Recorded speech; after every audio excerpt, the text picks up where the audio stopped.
এরপর আমরা পোর্ট্রেট সম্পর্কে বলবো। পোর্ট্রেটটা কি? হ্যাঁ, পোর্ট্রেট মানে হলো মুখের ছবি। হ্যাঁ, মানে মাথা থেকে বুক পর্যন্ত, মানে পাসপোর্ট সাইজের ছবি চিনেন তো? হ্যাঁ, সেটা কি মাথা থেকে বুক অবধি, সেটা হলো পোর্ট্রেট বা মুখচ্ছবি আর কি, বা প্রতিকৃতি বলা হয় পোর্ট্রেট।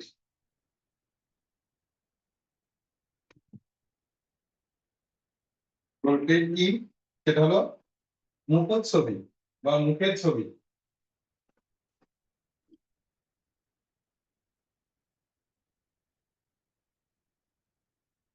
মাথা থেকে আবক্ষ পর্যন্ত ছবিকে পোর্ট্রেট বলে। মাথা থেকে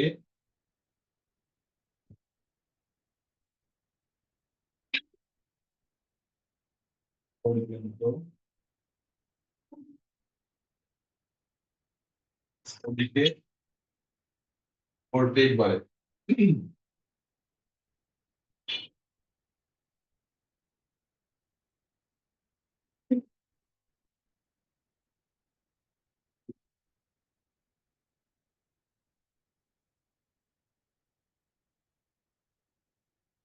ফর্ম, ফর্ম কি বলেছি না প্রথম দিকে? ফর্ম শব্দ কি আজকে নতুন নাকি পুরাতন আপনাদের কাছে? ফর্ম বলেছি? ফর্ম বলিনি? দেখা যাচ্ছে কোনো বস্তু আঁকতে গেলে যে যে কাঠামো যেটা তৈরি করে নেওয়া হয়, বলেছি এটা? ওটা বলেছি কিনা? হ্যাঁ? এই দেখেন এখানে, এটা কি একটা ফর্ম তো নাকি? ত্রিভুজ জ্যামিতিক ফর্ম। হ্যাঁ, বলেছি কিন্তু ভুলে গেছেন। এটা কি জ্যামিতিক ফর্ম তো?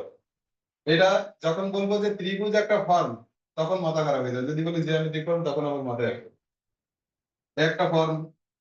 এটাও তো একটা ফর্ম, চতুর্ভুজ। তাহলে ত্রিভুজ এবং চতুর্ভুজের সমন্বয়ে তৈরি হলো, তাহলে এটা কি একটা কোন ফর্মের বাইরে আছে নাকি ফর্মের মধ্যে আছে? ফর্মের মধ্যে আছে। ফর্ম হচ্ছে সামগ্রিক অর্থে কাঠামোর সমগ্রতা। একটা ফর্মে তো তৈরি হয়নি, এখানে দুইটা, এবার জানালা আয়তাকার, তারপর সরি দরজা আয়তাকার, জানালা চতুর্ভুজ। তাহলে সামগ্রিক কাঠামোর যে সামগ্রিকতা, ফর্মের সামগ্রিকতা, সামগ্রিক অর্থে কাঠামোর হলো সমগ্রতা, মানে কয়েকটা ফর্ম মিলে যেটা হচ্ছে সেটাই সামগ্রিক অর্থে।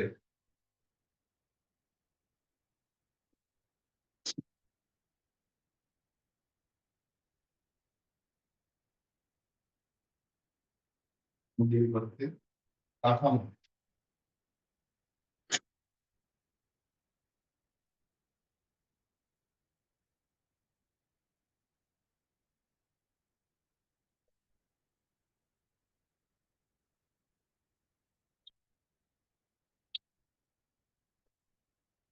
এরপর হলো মিনিয়েচার।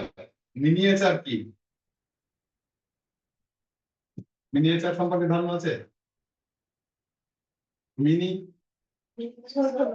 ছোট, মিনিয়েচার হচ্ছে ক্ষুদ্রাকৃতির চিত্রকর্ম।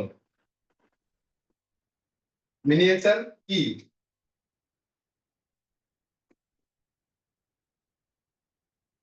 ক্ষুদ্রাকৃতির চিত্রকর্ম।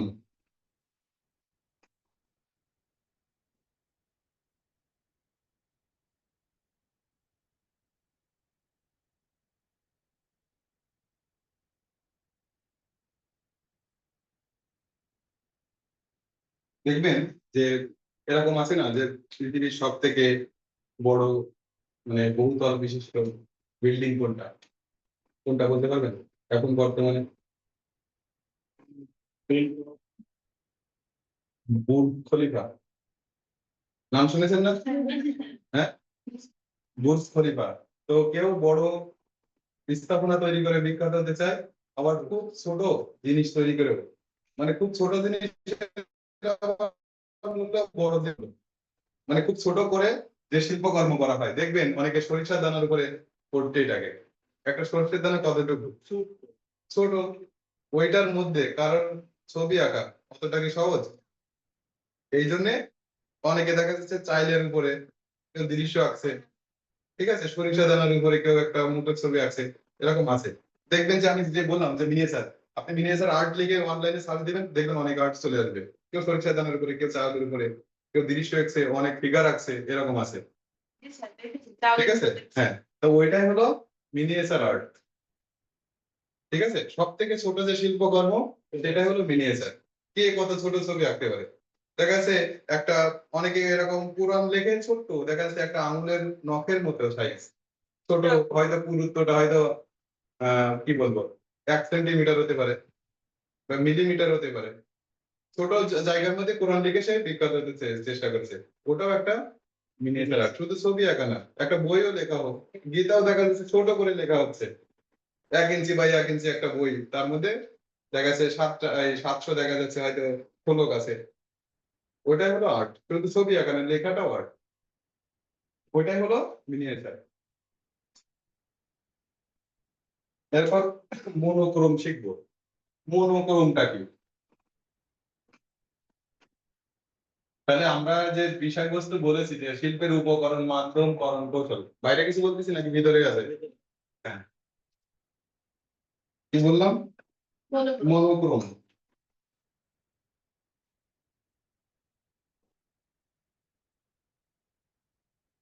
মনোক্রোমটা হচ্ছে এক রঙে আঁকা চিত্রকর্ম।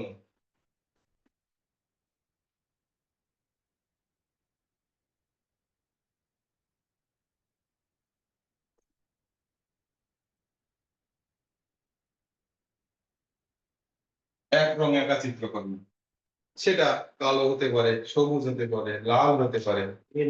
হ্যাঁ, মানে একটা রং ব্যবহার করে যে শিল্পকর্ম, যদি এইভাবে বলা হয় যে একটা রং ব্যবহার করে যে যে চিত্র আঁকা হয় বা যে শিল্পকর্ম তৈরি করা হয়।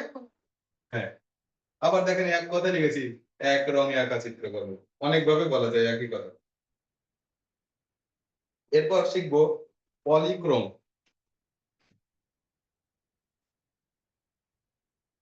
এটার সঙ্গে অনেকটা সিমিলার, এই জন্য সঙ্গে মানে পাশাপাশি বলছি।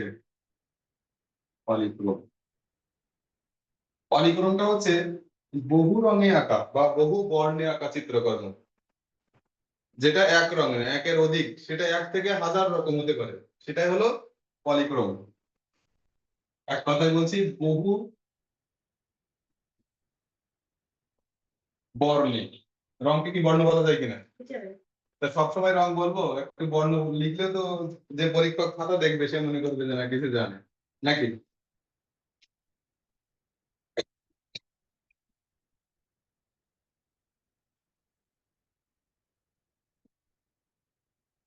বহু বর্ণে আঁকা চিত্রকর্ম। এরপর স্টিল লাইফ বলতে কি বোঝায়, বলতে পারবেন? স্টিল লাইফ,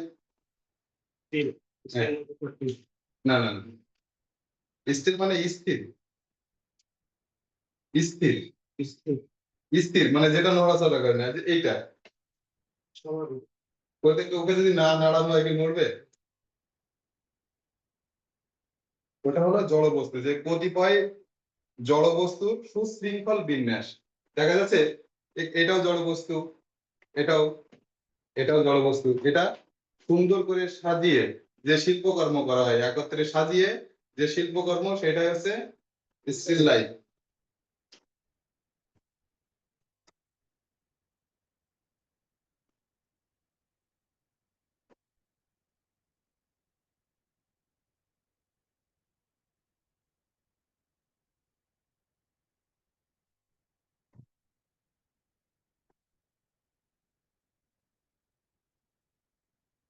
জড় বস্তুর সুশৃঙ্খল বিন্যাস মানে সুন্দর করে সাজানো। শৃঙ্খল আবার সুশৃঙ্খল একই জিনিসই, মানে ভালো থেকে আরো ভালো, তাই না? শৃঙ্খল থেকে সুশৃঙ্খল। হ্যাঁ,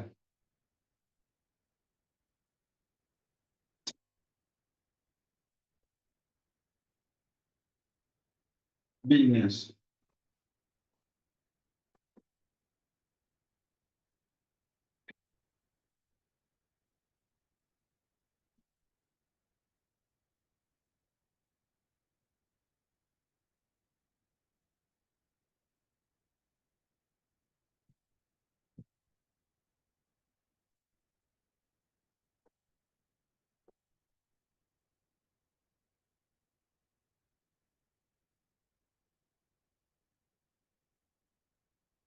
প্রথমে জড় বস্তু সুন্দর করে সাজাতে হবে এবং তার ছবি আঁকাটাই হচ্ছে, শুধু সাজানোটা না কিন্তু সাজাতে হবে এবং সেইটার ছবি আঁকাটাই হচ্ছে স্টিল লাইফ।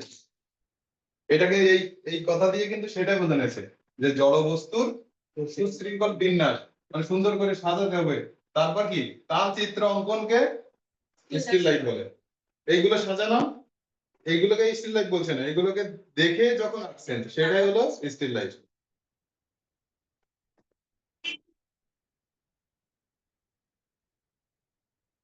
চালচিত্র বলবো, চালচিত্র।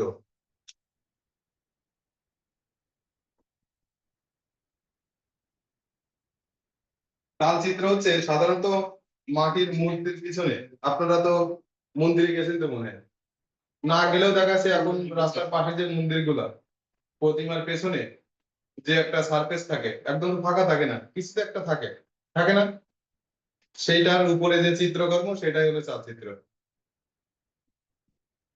মানে স্যার হ্যাঁ, তার উপর দিকে চিত্র মাটির মূর্তির পিছনে বিশেষ করে দুর্গা মূর্তির পশ্চাৎপট, মানে পশ্চাৎ মানে কি পিছন, পিছনের এই যে পট বলেছিলাম, পট বলতে কি বোঝানো হয়েছিল, পটচিত্র বলেছিলাম না, তো এখানে বলা হচ্ছে যে দুর্গা মূর্তির পশ্চাৎপটের পাকানো অর্ধক গোলাকৃতির দ্বিমাত্রিক চিত্রিত অংশকে বলা হয় চালচিত্র। দেখবেন দেখা যাচ্ছে এখানে মনে করেন একটা মূর্তি, এটা এইভাবে দেখা যাচ্ছে পেছনের কাঠামোটা এইভাবে আছে, পটচিত্র বলেছিলাম কাপড়ের উপরে আঁকা, তো পেছনে তো শুধু মাটি থাকে না, কাপড় দিয়ে একটা সারফেস তৈরি করা হয়, তার উপরে যে ছবি আঁকা হয় সেটাই হচ্ছে চালচিত্র। মানে মাটির মূর্তির পিছনে, সেটা যে কোনো মূর্তি হতে পারে, মাটির মূর্তির পেছনে পট মানে পেছনের যে পট সেটার উপরে আঁকা যে চিত্র সেটা হচ্ছে চালচিত্র।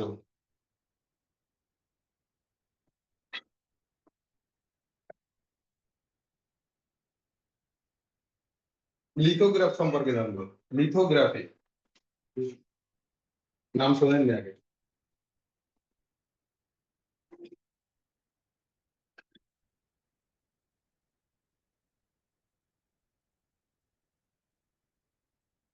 লিথোগ্রাফ কি? লিথোগ্রাফটা হচ্ছে পাথরের উপর ঘষে পরিষ্কার করে এর উপর চিত্র অঙ্কন করা এবং বিভিন্ন রাসায়নিক পদার্থ ব্যবহার করে প্রিন্ট নেওয়া হয়।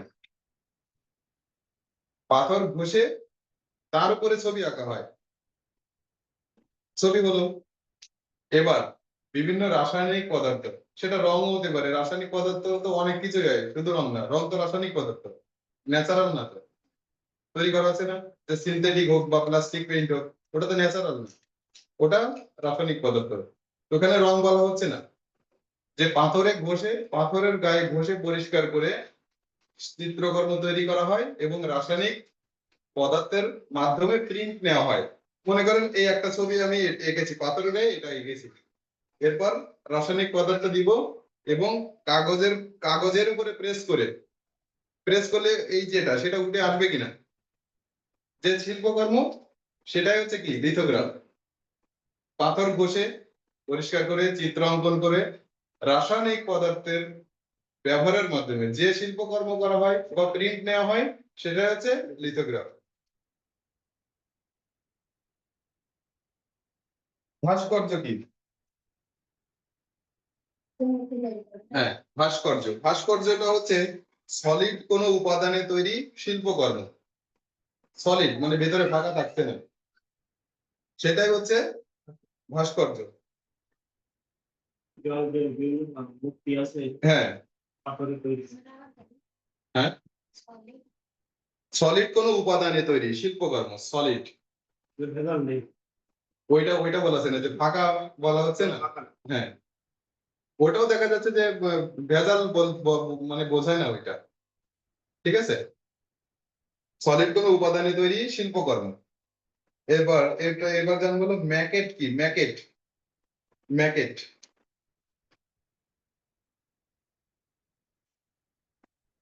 হিসাব তর্ক এগুলো ম্যাকেট কি? ম্যাকেট হচ্ছে ভাস্কর্যের খসড়াকে ম্যাকেট বলে। দেখা যাচ্ছে আমি একটা ভাস্কর্য তৈরি করব, তার আগে তো একটা খসড়া করে নিই আমরা নাকি? দেখা যাচ্ছে আমরা যদি কোনো একটা প্রোগ্রাম করতে যাই, এইগুলো আমার করতে হবে, একটা তালিকা করি কিনা? মনে করেন একটা বিবাহ অনুষ্ঠান, সেখানে আপনি কি কি কিনবেন, একটা খসড়া, আনুমানিক তো খসড়া করেন। তো ওরকম একটা ভাস্কর্য তৈরির জন্য যে খসড়াটা তৈরি করা হয়, সেটা হচ্ছে কি? ভাস্কর্য তৈরির খসড়া, সেটা হচ্ছে ম্যাকেট। ভাস্কর্য তৈরির খসড়া, এটা লিখেন।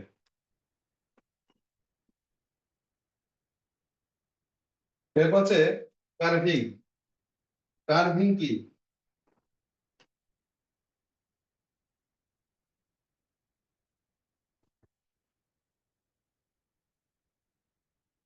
কার্ভিং হচ্ছে কোনো একটি সলিড মাধ্যমকে কেটে শিল্প কর্ম তৈরি করাকে কার্ভিং বলে। সেটা উড কার্ভিং হতে পারে, মানে কাঠ কেটে শিল্পকর্ম হতে পারে, বা ভাস্কর্য হতে পারে, পাথর কেটে হতে পারে, মাটি কেটে হতে পারে। মাটির কেটে যেটা তৈরি করা হয় সেটাকে বলে টেরাকোটা। সলিড মাধ্যমকে কেটে কেটে শিল্পকর্ম তৈরিকে কার্ভিং বলে। সেটা বললাম, মাটি হতে পারে, কাঠ হতে পারে, পাথর হতে পারে।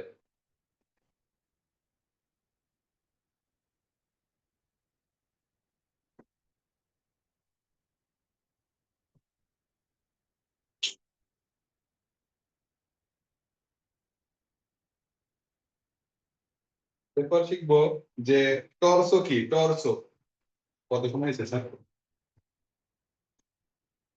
শেষ করে দিব স্যার? এই বলতে লাগলে তো মানে 40 মিনিটে বলতে পারবো। এখন আপনার যদি ব্যস্ত থাকে সেক্ষেত্রে বলে শেষ করতে হবে। দর্শক বার্তা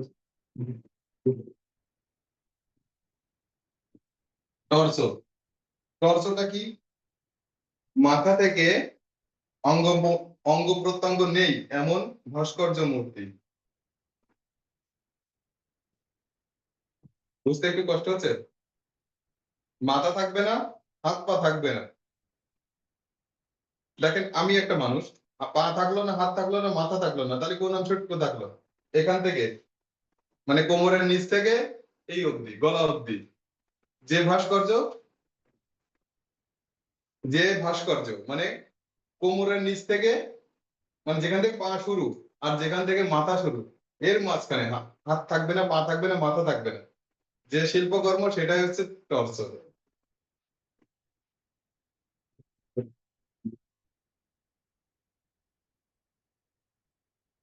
আপনার টর্সো লিখে সার্চ দিলে সহজে বুঝতে পারবেন। একটা শিল্পকর্ম দেখেন, মানে মাথা থাকবে না, হাত পা থাকবে না এমন ভাস্কর্য বা মূর্তিকে টর্সো বলে।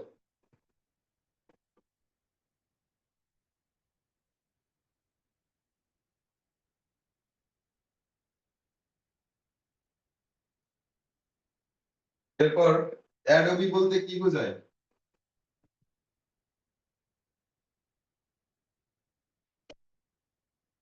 অ্যাডোবি বলতে কি বোঝায় বা অ্যাডোবি কি? অ্যাডোবিটা হচ্ছে রোদে শুকানো ইট তৈরির জন্য ব্যবহৃত কাদামাটি। রোদে শুকানো ইট তৈরির জন্য ব্যবহৃত কাদামাটি।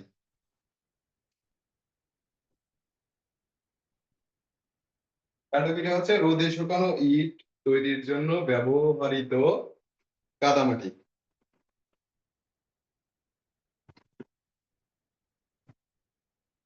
হয়েছে এটা? দেখেন এই কলাম কি, এটা বলবেন এবার আপনারা কলাম। আমরা কিন্তু এই শব্দের সঙ্গে পরিচিত, কেউ শোনেননি এরকম কিন্তু কেউ নেই। শুনেছেন না? তাহলে বলেন, তাহলে কলাম কি? ভার বহনকারী উলম্ব স্থাপিত উপাদান, ভার বহন করে, সেটা হলো কলাম। দেখেননি কখনো কলাম? শুধু শুনেছেন, দেখেননি? যে ঘর করতে গেলে আগে কলাম গুলো করে নিতে হবে।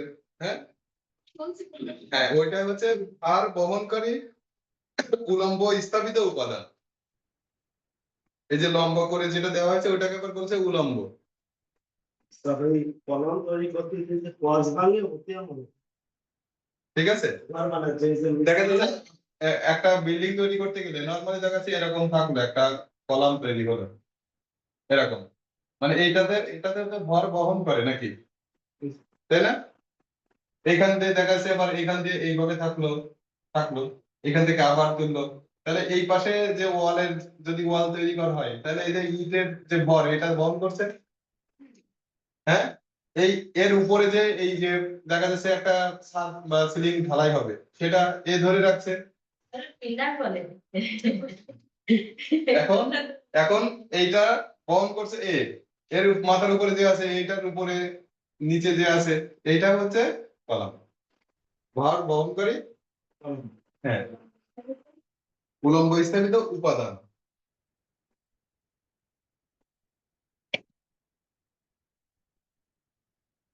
মিস্ত্রিটা এসে স্যার ওই যে ওয়াল করতে করতে ক্লাস করছে। ওই যে প্রথমে শুরুর দিকটা একটু এমনি প্রবলেম থাকে, আমাদের তো ওই করেছে। খেলা মাঝখানে শোনেন কেটে আমি বলি, বুঝে থাকে আপনি তো সিরাই আবার ওইটা ভাবছেন একটা খেলা শুরু করার আগে, মনে করেন ক্রিকেট খেলা টস করায় না, দুই দলের অধিনায়ককে ডাকানো হয়, তো ওইগুলো কেন দরকার? তারা তো ওই ঘরের মধ্যে টস করে এসে এখানে এসে খেলা শুরু করে দিতে পারতো।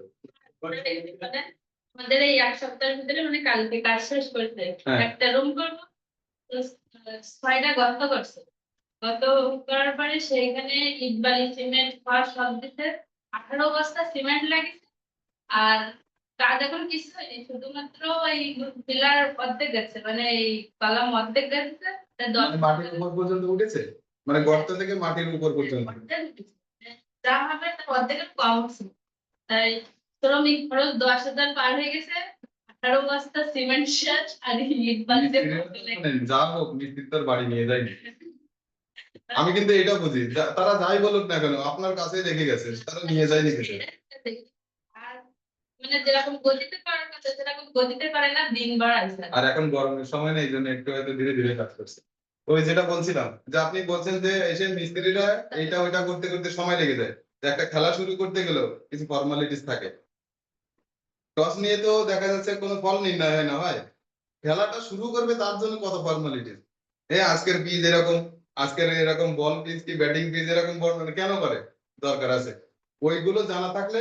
দেখা যাচ্ছে যদি বোলিং পিচ বলে দেয়, ধারাভাষ্যকার এসে বোলিং পিচ বলে দেয়, তাহলে ব্যাটিং কিন্তু ব্যাট করতে আসার আগে একবার হলেও ভাববে যে আজকে বোলিং পিচ, আজকে আমাকে সেইভাবে ব্যাট করতে হবে, নাহলে আমার উইকেটটা থাকবে না। যেটা দেখি যে তো শোনেন আমি বলি এই কথাটা কেন বলতেছি, তো মিস্ত্রিরও ওই শুরু করে ওঠাটা একটু সবকিছু ভেবে চিনতে। এবার আমরা মনে করেন এটা সোজা দেখতেছি আর মিস্ত্রিরা ওই যে কোয়াস ভেঙে ওই কলাম করতে যাই সোজা দেখতেছে সেই প্রতিটা ঘর দেখা যায় যে এখন ওই ডাক্তারের থেকে বেশি বুঝতে হবে না, ঠিক আছে, ডাক্তার থেকে বেশি বুঝতে রোগী মারা যাবে। প্রতিটা ঘর সোজা আমরা দেখতেছি মিস্ত্রিটা দেখে কোয়াস ভাঙতে ভাঙতে ঠিক আছে, আমরা আবার একটু চলে যাই। হ্যাঁ, এবার শিখবো যে ডোম কি। ডোম,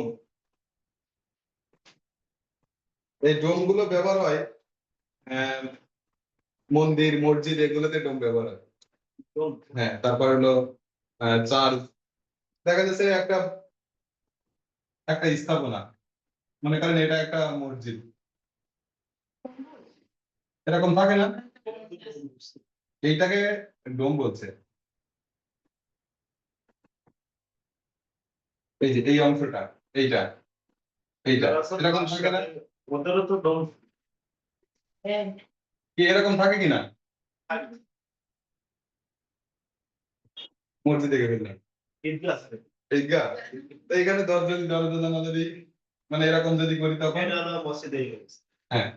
তো যে ডোমটা কি, যে ছাদে অর্ধ গোলাকৃতির উপস্থিতি অংশকে ডোম বলে। অর্ধ গোলাকৃতি তো এটা, পুরোটা না। ছাদে কোথায় এটা, এটা তো ছাদ নাকি, এই অংশটা ছাদে অর্ধ গোলাকৃতির উপস্থিত অংশকে ডোম বলে।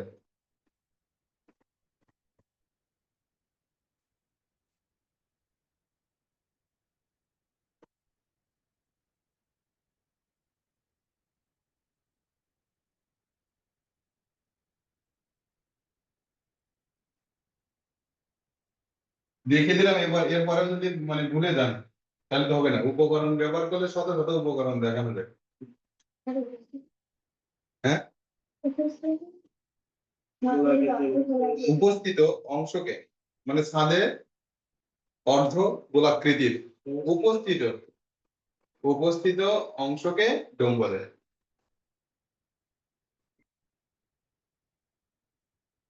কেলে কি বলেন? বললাম তো, কেলে হ্যাঁ, কেলে হচ্ছে এক কথায় বলবো নরম মাটি। যদি নরম না থাকে সেটা কি আমরা কাদা বলি? বলি কাদা। নরম থাকলে সেইটাকে তখন আমরা কাদা বলি, তা নাহলে মাটি বলি। সেই মাটিকে আবার কাদা বলছি কেন? নরম হচ্ছে তাই সেটা কাদা। মাটিকে কেন কাদা বলতেছি? নরম তাই, নাকি? যদি নরম না থাকে মাটি, আর নরম হলে কাদা মাটি। হ্যাঁ, ওটা তো নরম থাকে। মানে কেলে বলতে নরম মাটি।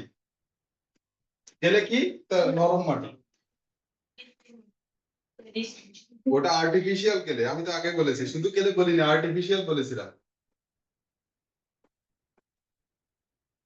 এবার মৃৎশিল্প বলতে কি বোঝায়? মৃৎশিল্প যে শিল্প তৈরিতে মাটি ব্যবহার করা হয় সেটাই তো মৃৎশিল্প।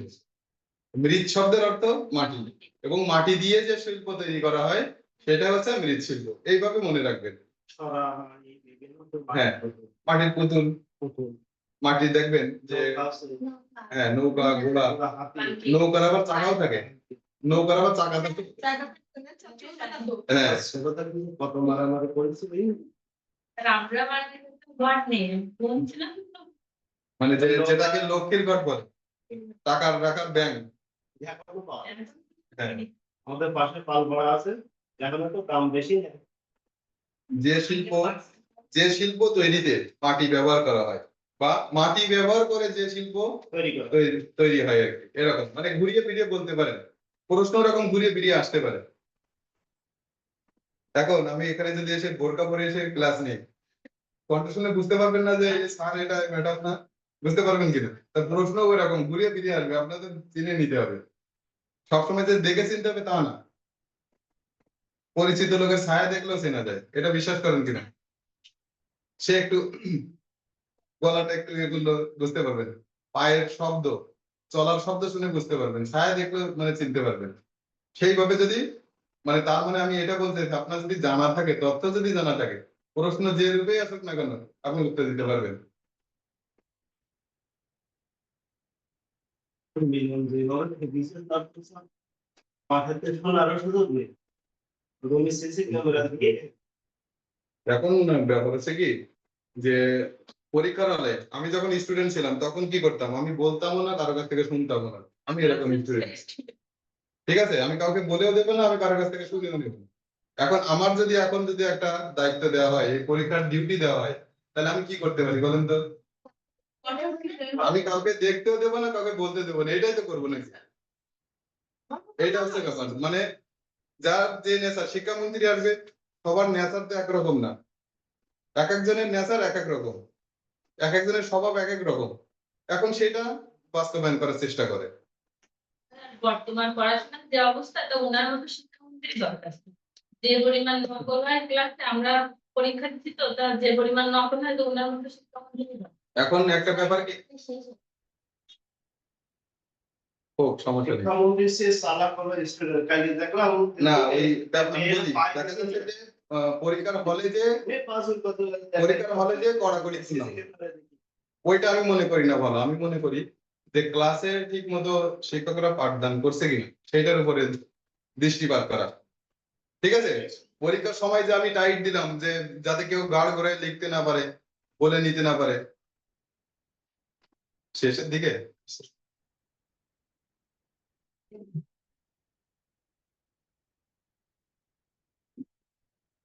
তো আজকে ক্লাস এই পর্যন্ত। সবাইকে ধন্যবাদ।